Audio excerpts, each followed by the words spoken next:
Yes, sir. So, corona and reverse migration. So, it is the social pressure on the rural community village. Earlier, the migration is from rural to urban area. So, a large number of the, migrants they were inhabiting in the urban area. So, they return to random 1 or 2 months, they return to their village or local level. So, it is a major social issues, problem arise, poverty, खाने की problem, accommodation problem, society में एक अपहीवल्स and cures, transportation को लेकर के, फिर वहाँ फिर एक social distancing. So this is here एक तो बहुत ज़्यादा प्रेशर जनरेट किया. फिर they people faced economic problems, social discrimination की बाहर से आया है, कोरोना लेके आया है, तो बहुत सारे इश्यूज हो गए. सो कोरोना एंड रिवर्स माइग्रेशन ये बहुत ही कम होता है कि लोग शहर से गांव की ओर जाते हैं, और इतनी लार्ज संख्या में मुंबई पुणे से लोग रिटर्न हुए अपने विलेज में, गांव में. तो it will create many havocs and upheavals. और फिर अगेन 2 महीने जब लॉकडाउन खुला, लॉकडाउन वन, तो they just started returning to their no service centre और बिग मेट्रोपॉलिटन. तो एक इससे भी एक तरह से बहुत बड़ा एक अनुभव रहा कि कोरोना को फैलाने में, बढ़ाने में इसका एक बहुत बड़ा रोल रहा है. फिर इकोनॉमिक क्राइसिस इनसे रिलेट करेंगे, फिर सोशल चीज़ों को इनसे हम रिलेट करेंगे, इन सब चीज़ों से. थर्ड जो पॉइंट है, जो काफ़ी भारत में एक इशू चल रहा है, ऑनर किलिंग. ऑनर किलिंग जानते हो? Yes, sir. Yes, sir. क्या होता है ऑनर किलिंग? सर जनरली ये हरियाणा साइड के पॉपुलेशन में देखा गया है सर, जैसे कि बिफोर मैरिज अगर किसी गर्लफ्रेंड बॉयफ्रेंड ऐसा कुछ अफेयर एक्सपोज हो जाता है, तो पेरेंट क्या करते हैं कि अपने सोसाइटल प्रेशर भी रहता है और ऐसे वैल्यूज मतलब कस्टम्स है कि फिर वो प्रेशर अपने ऑनर को बचाने के लिए, प्राइड को बचाने के लिए फिर वो उनको एग्जीक्यूट कर देते हैं. ये ऑनर किलिंग बोला गया है. ये पेट्रियार्कल सोसाइटी में ऐसा होता है कि मेल डोमिनेटेड सोसाइटी, खास करके गर्ल्स के कॉन्टेक्स्ट में, कास्टिज्म के कॉन्टेक्स्ट में होता है ये ज़्यादातर. फिर जो जनरेशन गैप है, बच्चे यदि कोई पेरेंट्स को अवॉइड करके कोई ऐसे बनाते हैं रिलेशनशिप और ऐसे में जाते हैं, तो उन लोगों के साथ होता है. फिर इस तरह से बहुत सारे ऐसे घटना हुए हैं. ज़्यादातर मेजोरिटी आप कह सकते हो कि हरियाणा, वेस्टर्न यूपी, बिहार, इस सब राज्यों में है. बट ओवरऑल कमोबेश बहुत जगह ऐसी घटना होती है भारत में. कोई एक क्षेत्र में, लेकिन यहाँ ज़्यादा होता है, मानता हूँ, क्योंकि ट्रेडिशनल स्टेट है, पेट्रियार्कल सिस्टम बहुत ज़्यादा हावी है, महिलाओं को उतना फ्रीडम नहीं है.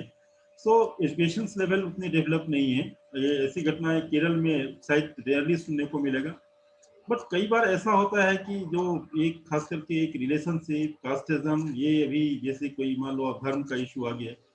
अब खास करके लड़के या लड़की यदि कोई ऐसे मुस्लिम में शादी कर लेते हैं, तो फिर उनके रिडिकुल सोसाइटी में क्रिटिसाइज, आलोचना. So this is the reason कि ये घटना कई बार बढ़ गए हैं. इसमें खाप पंचायत भी आ जाते हैं, फिर सुप्रीम कोर्ट के रूलिंग्स हैं, फिर कई इसमें इश्यूज हो जाते हैं. अब देखो, अब उसने टीना ढाबी ने कर लिया किसी मुस्लिम लड़के से शादी.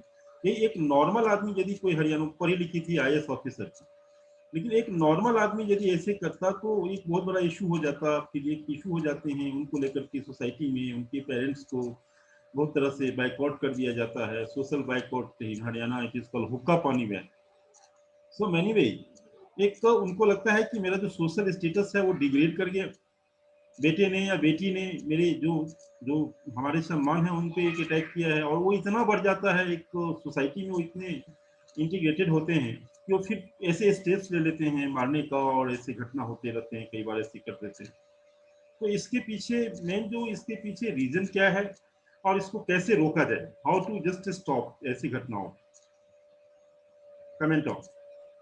सर लेजिस्लेशन इम्पोर्टेंट है इसके लिए, लोकल नहीं. लेवल पे, और कुछ सर लोकल लेवल पे ऑफिसर्स अपॉइंट कर सकते हैं जो मॉनिटरिंग करेंगे ऐसा कुछ अगर होता है तो इंसिडेंट को. चलो, तुम्हारा एक पॉइंट तुम्हारे से आया कि लेजिस्लेटिव मेजर, हमें सख्त कानून बनाना चाहिए. ठीक है, मान गया. एनीबॉडी से अवेयरनेस. अवेयरनेस. अवेयरनेस. जी सर. अवेयरनेस. और बोलो. जो सर गाँव गाँव में होते हैं, अधिकतर सर गाँव, छोटे छोटे गाँव में रहते हैं, वो कुछ इस मामले में ज्यादा ज्यादा मतलब तीव्र हो जाते हैं, अपनी इज्जत की खातिर, अपने धर्म की खातिर, समाज की खातिर ना, मतलब ज्यादा जल्दी कदम उठा लेते हैं बगैर सोचे समझे. मुझे लगता है थोड़ा अगर अवेयरनेस आएगा तो शायद बदल सकता है, ये चीज कम हो सकता है, ठीक है. मिलाया जा इसमें सकता है. इसमें और पॉइंट क्या हो सकता है? What point can be add under it? 60. और क्या हो सकता है बताओ. रवि, रोहित, आस्था, एक जो सर सबसे डिस्क्रिमिनेशन को खत्म करने के लिए कुछ कर सकते हैं? हम्म डिस्क्रिमिनेशन को, जैसे कि सिर्फ अगर गर्ल्स के साथ होता है तो उनको बोला जाता है, बॉयज को नहीं बोला जाता है। हाँ, ज्यादातर इसमें गर्ल्स विक्टिमाइज होते हैं, नो डाउट। इसमें गर्ल्स यानी कि कोई अपर कास्ट की लड़की यदि कोई दलित लड़के से शादी कर लिया जाए, तो मैंने आप लोगों को पढ़ाया था, भारत में अनुलोम और प्रतिलोम विवाह होते थे पहले जमाने में। यस सर, यस तो सर। मतलब अपर कास्ट की लड़की यदि कर ले तो एक तो बहुत बड़ा इशू हो जाता है हरियाणा में, या किसी भी स्टेट में, इंडिया में नॉर्मली हो जाएगा ये, कहीं भी एक बहुत बड़ा इशू। सोशल लेवल पे एक्सेप्टेंस नहीं है, लोग उनके फादर को आलोचना करने लगते हैं कि इनकी बेटी, या अपने मर्जी से कोई लड़की शादी कर ले किसी लड़का से, तो ये भी बहुत बड़ा इशू हो गया। एक उनके गार्जियन को, घर वाले को लोग ताना मारने लगते हैं। नहीं तो ज्यादातर गर्ल्स के केसेस में ऐसे हो रहे हैं, और उसके पीछे कहीं ना कहीं सोसाइटी का एक जो ट्रेडिशनल सोच है, कास्ट रिलेटेड जो माइंडसेट है, एजुकेशन लेवल जो है, वह एक उनको परंपरा में बांध के रखना चाहते हैं। इवन कि जो हरियाणा वगैरह में बहुत सारे मोबाइल रखने पर में, जींस पहनने पर में बहुत सारी पाबंदियां लगा दी, कॉलेज जाने को लेकर के बहुत सारे इश्यूज हैं। अब बहुत सारे फ्रीडम हुए हैं, हम तो देखते हैं हमारे क्लास में बहुत सारे आते हैं, तो मिले हैं, आज़ादी मिले हैं, परिवर्तन आ रहा है, चेंजेज हो रहे हैं। सबसे बड़ी बात जो है इसमें कि it is called social participation. Society में एजुकेशनल लेवल अच्छे हों, और सोसाइटी में एक जेंडर इक्वालिटी को इंश्योर करने के लिए, विमेन एम्पावरमेंट को इंश्योर करने के लिए पंचायत लेवल से सोशल जो वर्कर्स हैं, जो एमएलएज हैं, पॉलिटिकल रिप्रेजेंटेटिव करने वाले लोग हैं, उन लोगों को आगे आना होगा, नहीं? और उनके अंदर में एक लिबरल सोच को, ट्रेडिशन से हटके in terms of modernity, social change, जो आज सोसाइटी बदल रहा है, दुनिया बदल रहा है, in that perspective they have to develop the एक mindset. But it is not easy, जितना हम कहते हैं कि लोग कुछ भी आज ऐसा हो जाता है कि सब कुछ हम करके फिर वहीं पे आ जाते हैं, खड़े हो जाते हैं, कास्टिज्म पे आके खड़े हो जाते हैं। हम पढ़ लिख करके पीएचडी बन जाते हैं। अभी देखो उसका क्या हुआ, टीना डावी का सुने होंगे तुम लोगों ने, कि डाइवोर्स हो गया, एक मुस्लिम कश्मीरी लड़का से शादी किया था, अच्छा। तो उनके डाइवोर्स हो गए। तो कई बार ऐसा होता है कि जो सोसाइटी फिर वही अपने धर्म पे, अपने रिलीजन पे, अपने कास्टिज्म पे आके खड़े हो जाते हैं, और फिर जिसके कारण जो है सो वह एक सेकुलरिज्म का जो कॉन्सेप्ट है वह नहीं रह जाता। कास्टिज्म का जो है कि भाई हम तो बड़े जाति से हैं, तुम छोटे जाति से हो, हम अगली जाति से हैं, तुम पिछले जाति से हो। आज देख लो, मैं आपको बड़ा पढ़ाया होगा, डिस्कस किया होगा कि भारत में अभी भी 90% जो मैरिज होते हैं वह अपने ही कास्ट में होते हैं। एक बार कभी मैट्रिमोनियल उल्टा के देख लो, कि सभी जो एडवर्टाइजमेंट भी आते हैं कहते हैं कि ब्राह्मण वर चाहिए, वधू चाहिए, वैश्य चाहिए, क्षत्रिय चाहिए, पर जो भी है अपने कास्ट का नाम देते ही हैं उसमें। ये नहीं देते हैं कि बहुत कम ऐसा ऐड होता है जिसमें रहता है कास्ट नोबा। Are you getting my points? So this yes is, sir. It is it's required a structural change. और एजुकेशन से, बहुत सारी चीज़ों से भी, कई बार सोसाइटी में जब ऐसी चीज़ों को प्रैक्टिकली लोग प्रमोट करेंगे, ऐसा होगा तो चीज़ें बहुत ज़्यादा बेहतर होगी। सर इसमें म्यूचुअल अंडरस्टैंडिंग भी ऐड कर सकते हैं, जैसे कि लाइक गांव के लोग वो दोनों लड़का लड़की को साथ देख के ही एज्यूम कर लेते हैं कि they had some affair kind. तो ये चीज नहीं होनी चाहिए, पहले उनसे बात करनी चाहिए। लाइक अभी एक इमली करके एक शो स्टार्ट हो रहा है, उसमें भी उन लोग एज्यूम कर लेते हैं कि ऐसा कुछ हुआ होगा और उस बेसिस में वो दोनों को मारने की बात करते हैं। हाँ हाँ, वही होता है ना कि मतलब देखिए एक चीज होता है, इसको देखो हम लोग से भी इसमें, लिव इन रिलेशनशिप से लिंक कर सकते हैं, क्योंकि अब वो लीगल हो चुका है। तो उस चीज में गांव वालों को उनकी पर्सनल लाइफ में बात करने का कोई अधिकार ही नहीं है।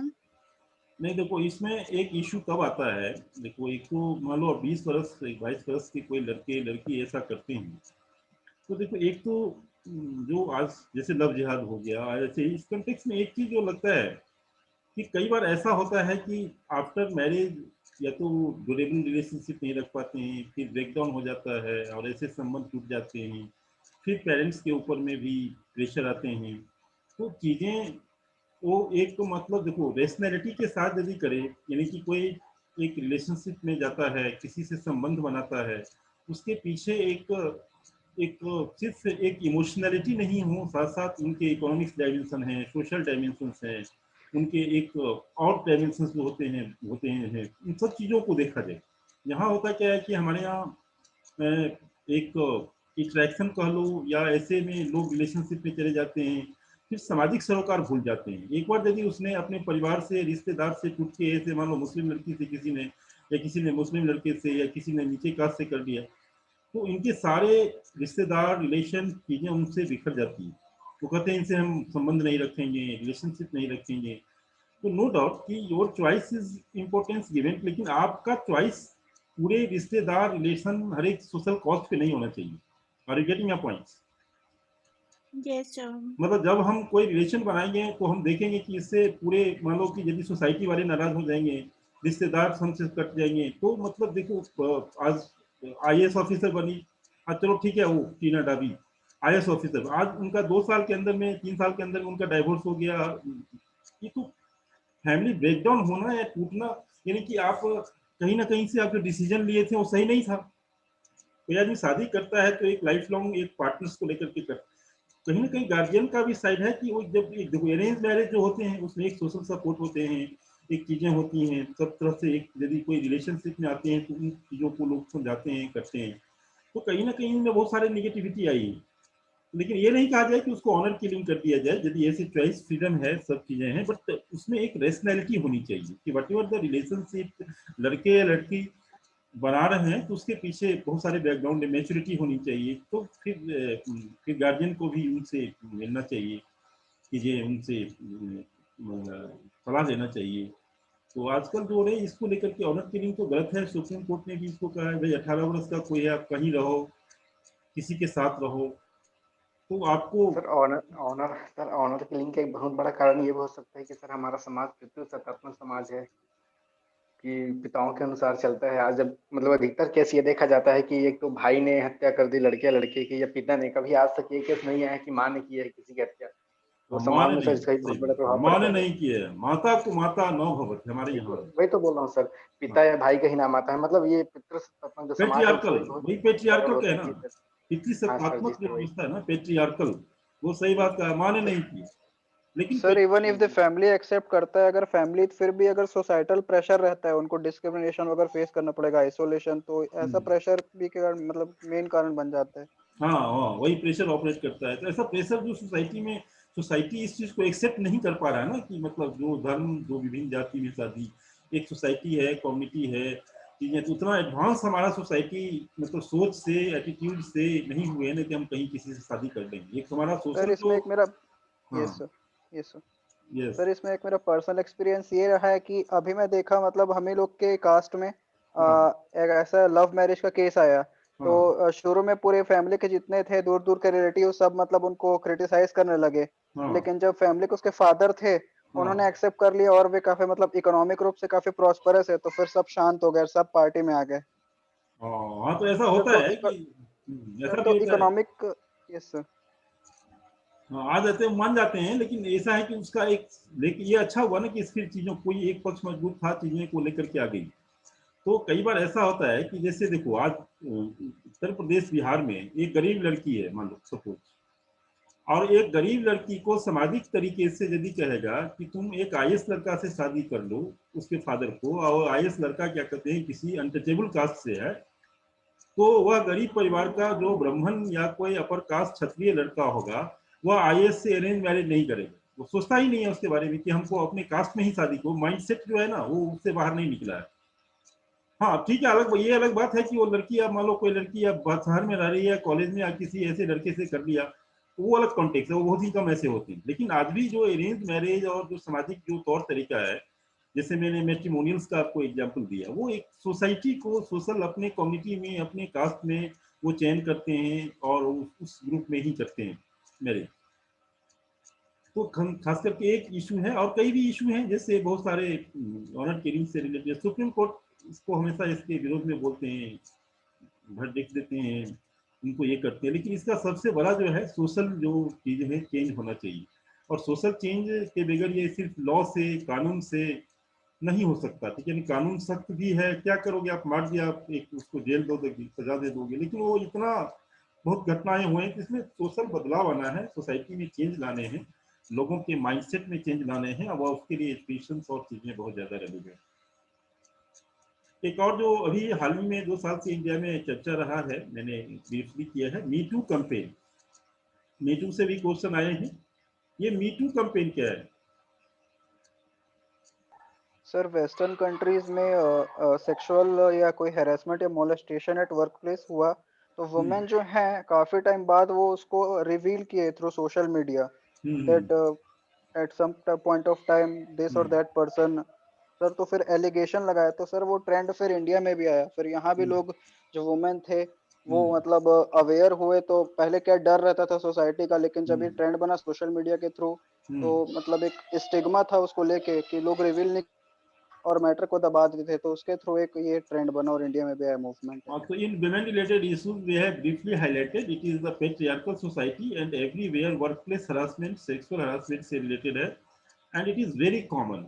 It is very common. इसमें तो 80% 20% चलो पढ़े लिखे लड़कियों ने आवाज उठा दी, कम से कम बोली। 80% मामले में सेक्सुअल हरासमेंट के मामले में ये आवाज उठती ही नहीं है, न वो गुम हो जाती हैं, या तो उनके ऊपर दबाव है या प्रेशर है या नौकरी बचाना है। तो ये तो कुछ ऐसे लड़कियां हैं जो खुल के आई, मॉडल्स या सेलिब्रिटीज।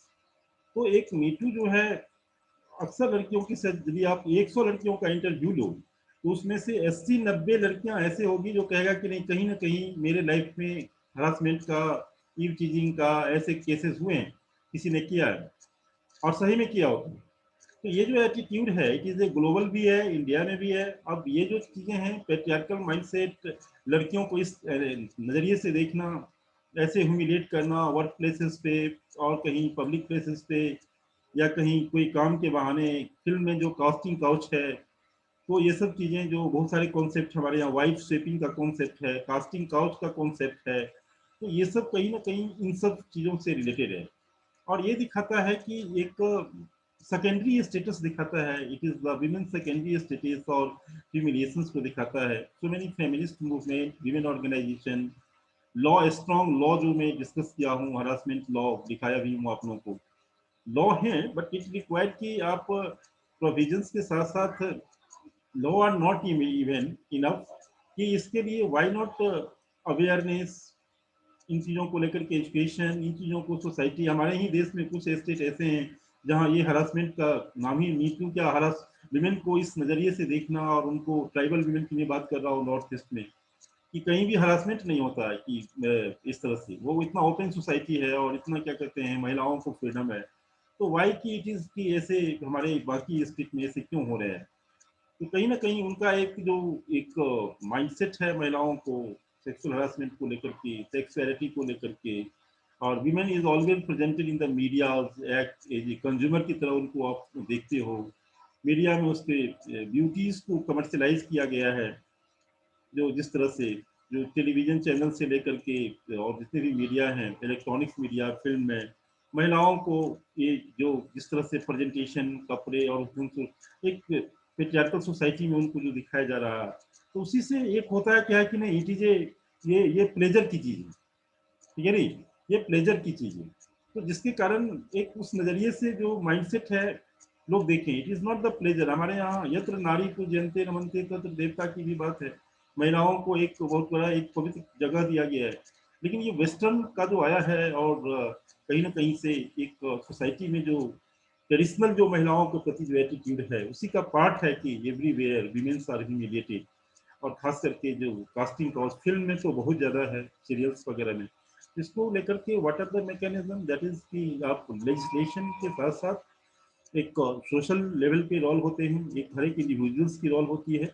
और हम एक महिलाओं को सम्मान देने के लिए बच्चों को शुरू से ही, बचपन से ही एक उनको रिस्पेक्ट करना सिखाएं, एक मॉरल और एथिकल नॉलेज को इनकलकेट करें, ताकि ये लॉन्ग टाइम, यदि 5वीं 6वीं 7वीं 10वीं में बच्चों को बताया जाए कि नहीं विमेन गर्ल्स को सम्मान करो, रिस्पेक्ट करो, तो लॉन्ग टर्म पर्सनैलिटी में उनके पास ये जाता है। तो एजुकेशन के माध्यम से उसके अंदर हम महिलाओं को रिस्पेक्ट करना सिखाएं।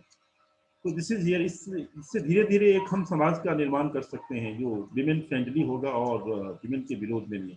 आज हर एक जगह महिलाओं को कंज्यूमर की तरह देखा जाता है, महिलाओं को एक सेक्सुअल ऑब्जेक्ट्स के रूप में देखते हैं, फिर उसको कई बार क्रिटिसाइज, आलोचना, बहुत तरह की चीजें झेलनी होती हैं।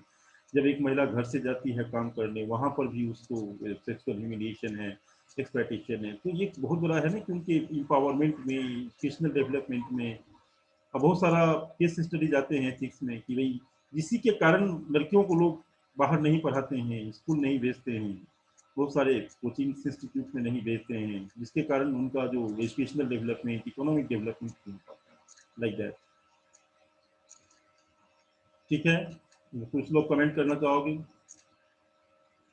सर यहाँ बड़े-बड़े जो एक्सपोज होते हैं सो कॉल्ड बाबा लोग, राम रहीम जैसे लोग, सर इनका अभी भी टीवी में ब्रॉडकास्ट होता है बहुत सारे चैनलों पे और अभी भी इनके फॉलोअर्स इंटैक्ट हैं। सर ऐसा क्यों? मतलब ये सब होने के बाद भी, जबकि मतलब पूरा प्रूफ भी आ चुका है, तो फिर भी ऐसा क्यों है लोगों के मन में? देखो प्रूफ आ उनके जाए प्रति मतलब ऐसे ये हो श्रद्धा। गया। देखो हमारा देश जो है ना, हमारा देश बहुत ही इस तरह का है कि आप यकीन करोगे कि अब जो ये ऑनर किलिंग की घटना होते हैं, मीटू जो होती है ना, कई बार तो महिला भी इसके विरुद्ध में हो जाती है। ट्रेडिशनल सोच वाली जो महिला है ऐसे स्टेट में कि फ्रीडम को लेकर के, विमेन फ्रीडम को लेकर के, उन्होंने पुरुष के जो दकियानूसी सोचा उसके साथ हो जाते हैं। तो एक प्रॉब्लम है क्या कि इन लोगों ने उनके ऊपर में ऐसा प्रभाव कर रखा है और ऐसे मतलब माइंडसेट को डेवलप कर रखा है कि वह सोचते हैं कि नहीं जो है सो अपने आप को गॉड डिक्लेयर कर दिया। बहुत सारे राम रहीम बाबा हैं, निर्मल बाबा हैं, आसाराम बाबा हैं। देखो ये कितना कितना ये लोग, वो दाती महाराज था वो सनी देव वाला, इन लोगों ने कहीं ना कहीं से समाज में इतने सारे लोगों के यदि 50% लोग इनके नकारात्मक भी हो जाए तो फिर भी इसके कुछ फॉलोअर होते हैं जो एकदम डटे रहते हैं, अंतिम समय तक इनके साथ होते हैं। तो धीरे धीरे अभी जो बाबा कल्चर इंडिया में धीरे धीरे देखो अभी कम रहा। तो ये जो आसाराम बाबा, राम रहीम बाबा, निर्मल बाबा, ऐसे बाबा लोग जो होते हैं, अब लोग इनकी सभा आयोजन ये सब चीजें देख रहे हैं 5-7 साल से कम हो रहे हैं, या तो कहीं ना कहीं कोई ऐसी घटना करते हैं महिलाओं को ह्यूमिलेशन से रिलेटेड, या कोई ऐसे केस में फंसते हैं फिर जेल जाते हैं, तो अभी जेल में है, बंद है बहुत सारे बाबा। तो एक तो ये शक्ति है, साथ साथ सोसाइटी को कि बाबा आपका कल्याण नहीं कर सकता। भैया बाबा के, राम रहीम निर्मल बाबा कहता है कि भाई हम यूपीएससी का पीटी निकाल लो, और वो कहेंगे तुमने गोलगप्पे कब से नहीं खाया, बोला कि 4 गोलगप्पे खा लो, 4 गाय को खिला दो, आप पीटी निकाल लोगे क्या? बताओ, बोलो भाई तुम लोग, बाबा तुमको प्रीलिम्स आईएएस बना देगा? हेलो, नहीं ना नहीं बनाएगा। सर। और ये बाबा के पास हमारे यहाँ देखो, ये हम देखे उसकी जो निर्मल एक दरबार लगाता है उसमें अच्छे खासे लोग वेल पर्सनैलिटी देखने में, लेकिन उसकी एटीट्यूड देखो, वो सोचते हैं कि शादी करना है, नौकरी लेना है, परीक्षा पास करना है, तो बाबा कुछ ऐसा कुछ आशीर्वाद दे देंगे जिससे कि मैं अपना जीवन में पैसे कमा लूंगा, शादी हो जाएगी, नौकरी मिल जाए। ये सब बाबा से थोड़ी होता है। ये हमारा किसी समाज में ऐसा देखिए, इंडिया को छोड़ करके किसी दूसरे समाज में चले जाओ तो हमारे यहाँ तबीयत खराब हो जाता है तो भी बाबा झाड़ फूंक वाला कल्चर है। तो कहीं ना कहीं ये मेंटल बैकवर्डनेस को दिखाता है, ये एक तरह से दिखाता है कि रेशनैलिटी नहीं है, आप वैज्ञानिक सोच के नहीं हो। ठीक है, अब भगवान को मानो, ईश्वर को मानो, ईश्वर में आस्था रखो कि एक सुपर पावर है, उसको आध्यात्मिक तरीके से आप उसमें रियलाइज करो। ये बाबा जो आपको कहते हैं कि गोलगप्पे खा लो और क्या कहते हैं, आप क्या कहते हैं, ये महिला का जो शोषण करता है वो झाड़ फूंक के नाम पर में बहुत सारे ऐसे, ये नहीं, ये क्या है, व्हाट इज दिस? ये आप इसमें जाके वो बहुत इसके पीछे देखो इग्नोरेंस है, लिटरेसी है। इंडिया में रूरल एरिया में जाओ, शहर में भी ऐसे ऐसे लोग हैं जो मानते हैं कि हमारे, हम जहाँ रहते हैं दिल्ली में, वहाँ 7 आदमी सुसाइड कर दिया है, 11 आदमी एक ही परिवार, आज से 2 साल वो पहले। बुरारी वाला बोल रहे हैं, हाँ बुरारी हाँ वाला जो हाँ केस हाँ है। सर। हाँ हाँ, हमारे एरिया की लोकेलिटी की बात। और वो 11 आदमी सुसाइड किया इसीलिए कि उसको किसी ऐसे बाबा ने पढ़ा दिया कि हम जाएंगे, क्या कहते तुम स्वर्ग को प्राप्त हो। स्वर्ग को प्राप्त होने का पता चला धार्मिक अनुष्ठान और ये सब करके, बताओ ये कौन करेगा भाई, ये बाबा? तो दिस इज हियर, ये सारे के पीछे कहीं ना कहीं वैज्ञानिकता का लाओ। ऐसा हम क्यों करें? कोई बात आदमी यूपीएससी तैयारी करते हो, तुमको बहुत सारे ऐसे बाबा कोई कह देगा कि तुम ऐसे प्रसाद खा लो जी, ये अनुष्ठान कर लो जी, इससे तुम्हारा हो जाएगा। ये पूरे इंडिया में भरे हुए हैं। तो राजस्थान चले जाओ, बिहार चले जाओ, यूपी चले जाओ, अभी जयपुर में एक मंदिर है वो भूत झाड़ने वाला है, महिलाओं को पानी में डुबाते हैं चप्पल से मारते। What is this? कि आप जाते हो कि इसको भूत लग गया। भूत क्या होता है कि भूत लग गया, उसको साइकोलॉजिकल कोई बीमारी है, स्किज़ोफ्रेनिक पर्सनैलिटी है, उसको कह दिया, उसको ये करता है कि नहीं। अब ऐसा क्या होता है कि ऐसा ऐसा कुछ होता है वास्तव में क्या? इसको हम how can you rationalise, this is called कि रेशनल और वैज्ञानिक सोच तब डेवलप करेगा जब वो उसमें एजुकेशन का डेवलप करेगा।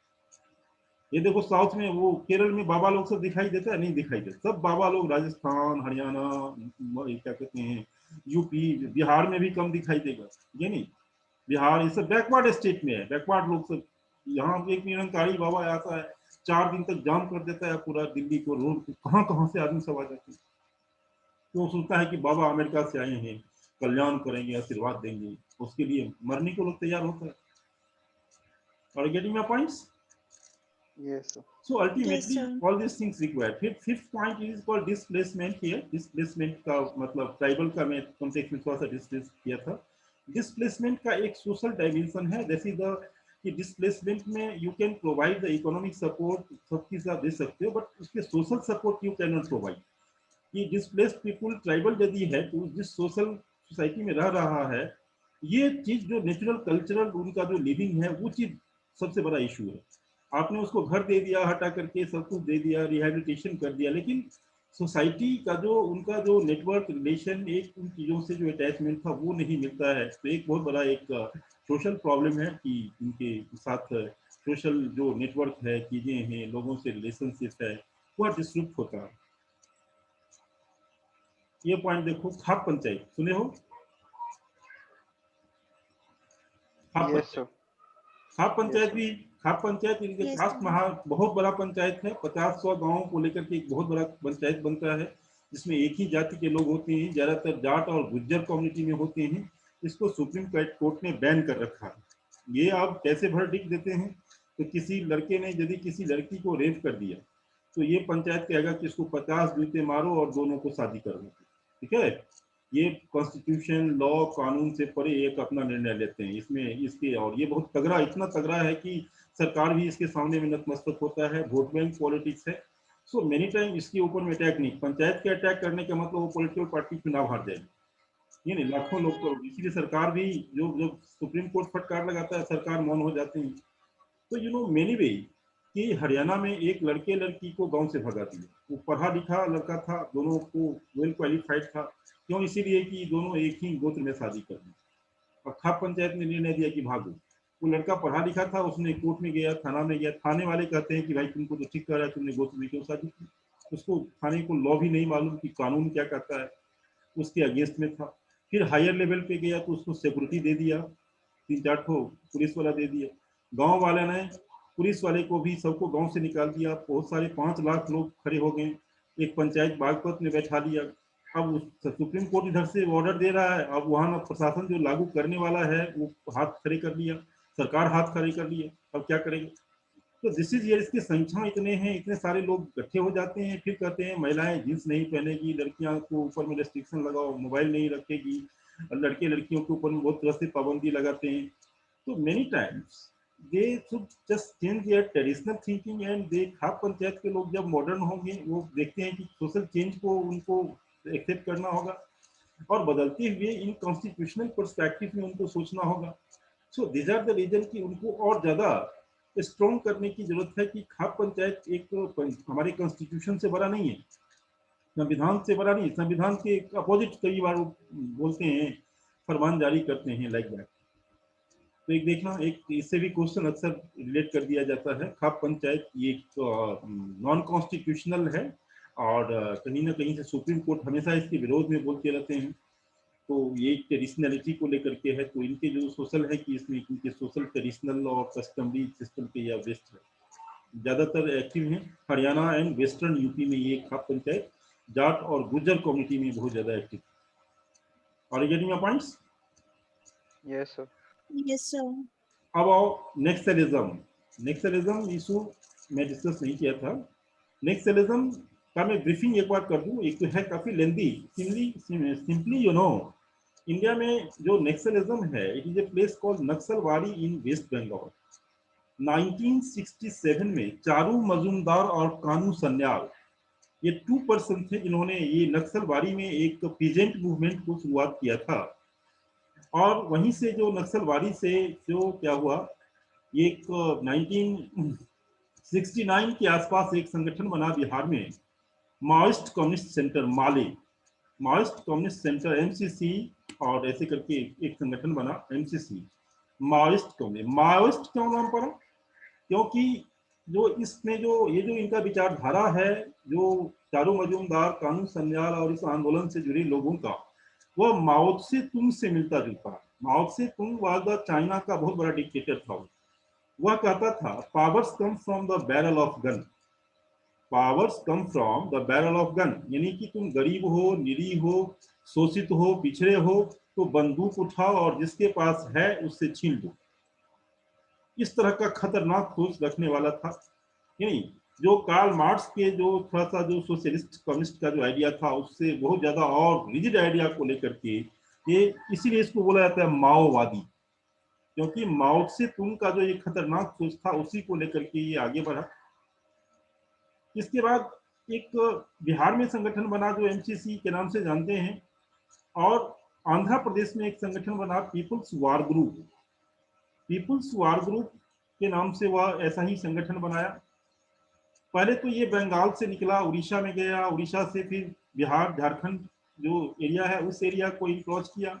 वहाँ काफी लंबे समय तक बिहार में जो लैंड लॉर्ड के बीच, और ये कौन है इसमें जो लोग हैं, mostly they are the backward class और ट्राइबल, ऐसे लोग हैं जो भूमिहीन हैं, लेबर मजदूर का काम करते हैं, ऐसे लोग खास करके इस विचारधारा के समर्थक। और ये 70s और 80s के डिकेड में मेनली ये बड़े बड़े जमींदारों के जमीन हड़प लेते थे। सैकड़ों एकड़ जमीन है, legal they are the owner, but जबरदस्ती उनकी जमीन पे कब्जा कर लिया। 80 तक ये बिल्कुल ऐसे ही काम करते थे। बट 90 के बाद जब बिहार में लालू सरकार जब आई और परिवर्तन का जो एक ग्लोबलाइजेशन आया, अब ये क्या करने लगा, जमींदारों से बाहर निकल करके ये स्टेट के साथ झगड़ा करने लगा, स्टेट पे अटैक करने लगा। यानी पुलिस फोर्स पावर, अपने संगठन को मजबूत किया, और इन्होंने paramilitary force, military force, land mines बिछाने लगे, AK-47 रखने लगे। फिर धीरे धीरे ये नेटवर्क को बैठाया और नेटवर्क को बढ़ाया, धीरे धीरे अपने विचारधारा को बढ़ाया, कहीं ना कहीं से एक फाइनेंशियल चीजों को बढ़ाया, आर्म्स एम्यूनिशन इकट्ठा किया, और धीरे धीरे ये बिहार से निकलते निकलते मध्य प्रदेश, छत्तीसगढ़, आंध्र प्रदेश, यानी भारत का लगभग 225 जिला और 8 स्टेट अफेक्टेड है, नहीं। और ये जो चैनल है ये पूरे क्या कहते हैं, आसाम, बिहार, बंगाल और क्या कहते हैं, ये सारा मध्य प्रदेश, छत्तीसगढ़ से आंध्रा तक, इसको बोलते हैं रेड कॉरिडोर। क्या बोलते हैं? Red corridor. Red corridor. ये नक्सलाइट अफेक्टेड है। आपके छत्तीसगढ़ में बहुत ज्यादा है, देखते हैं छत्तीसगढ़ में और मध्य प्रदेश में भी है। तो बस्तर, सुकमा वगैरह का जो एरिया है, टिकट नहीं, पूरा जंगल। तो ये सर ये बॉर्डर के जंक्शन से होता है कि रेड कॉरिडोर जो होता है वो मतलब नहीं, दो नहीं, स्टेट के या ये तीन जो स्टेट? होते हैं कि जो भारत में जो 225 जिला लगभग और 8 स्टेट जो हैं, इसमें जो जहां से शुरू हुआ बंगाल से लेकर के आंध्रा तक जो ये जो लाइन है ना, ये जो स्टेट, इसको बोलते हैं red corridor.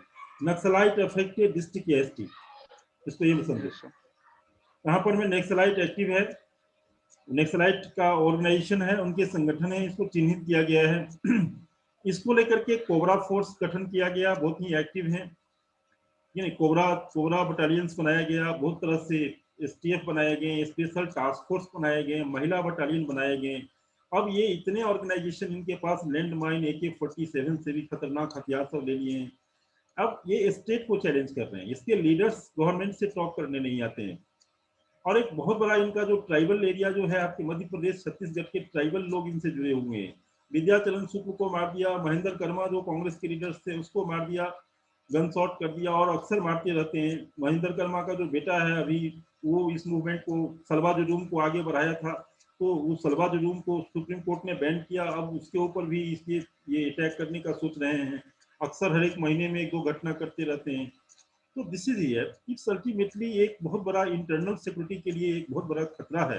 And it's a social problem, economic and political problem चाहिए। सोशल लेवल पे इनका सोशल इंटीग्रेशन हो, सोसाइटी में स्टेटस हो, इसको नॉर्मल किया जाए। और क्या कहते हैं, इनके साथ जो लंबे समय से जो सोशली आइसोलेटेड हैं, ट्राइबल, बैकवर्ड या लैंडलेस, एलिनेशन, ये सब चीज़ों को चेक किया जाए। पॉवर्टी का प्रॉब्लम है, अनएम्प्लॉयमेंट का प्रॉब्लम है, it should be addressed properly. And economic level पे जो चीज़ें हैं, इनका economic empowerment, government delivers lots of things today, कि आपको हम डेवलपमेंटल प्रोजेक्ट लेके आते हैं, दे पीपल नॉट एक्सेप्टिंग। अभी 1 मिनट में लिंक फेल हो जाएगा, फिर से लिंक भेजूंगा। तो आप लोग कनेक्ट रहना, ठीक है। Yes sir. तो Yes, ये sir. सोल्यूशन है। पॉलिटिकल लेवल पे सरकार ने बहुत सारा इनको पॉलिटिकल पार्टिसिपेशन की बात कर रही है, लेकिन इनके कोई लीडर्स नहीं आते हैं गवर्नमेंट से टॉप करने के लिए। ये कौन लीडर है वो नहीं आते हैं। माना जाता है कि चाइना और ऐसे जो कम्युनिस्ट नेशन है इनको, और हमारे भारत में जो कुछ कम्युनिस्ट लीडर हैं, ये जेएनयू के जो कम्युनिस्ट माइंडेड लोग और कम्युनिस्ट माइंडेड लोग जो बंगाल के हैं, त्रिपुरा और ऐसे केरल सब के जो हैं, उन सब का इनको बैक सपोर्ट है और उनके इशारे पर ये सब सारे काम सब करते हैं, ठीक नहीं। तो एक तो ये भी है, और कहीं ना कहीं विदेशी हाथ है जो मतलब इन चीजों को बढ़ावा भारत में डिस्टर्बेंसेस करना चाहता है इनके माध्यम से। तो दिस इज की एक इंटरनल सिक्योरिटी के साथ साथ एक सोसाइटी को इंटीग्रेट करने के लिए मनमोहन सिंह सरकार ने इनके लिए प्रोग्राम पॉलिसी बनाया था कि भाई एक तो पहला है कि लोकल लोगों का डेवलपमेंट हो। पॉलिसी के दो मेजर्स पार्ट थे, एक तो इकोनॉमिक डेवलपमेंट हो,